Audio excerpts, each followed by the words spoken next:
Welcome to JH. Setting up a poll in Slack is quite straightforward.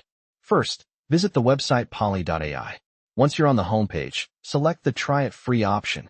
From there, choose to integrate with Slack by clicking the Slack icon. A new window will open where Poly asks for permission to access your specific Slack workspace. Go ahead and hit Allow to proceed.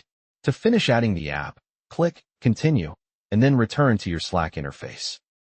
You'll notice Poly now appears under the Apps section at the bottom left.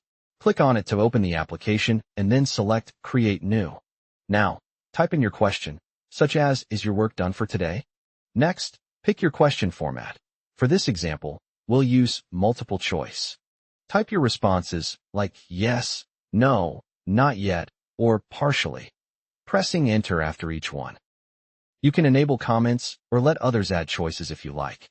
Choose your target audience, such as the general channel, so everyone can participate. You also have the option to send this as a direct message, but we'll skip that for now. Click Send, and then Done. Navigate to the general channel to see your live poll. Users can now cast their votes. Once someone responds, the statistics will update automatically to show the results. That is how you set up a poll in Slack. Thanks for watching, and please subscribe if this helped.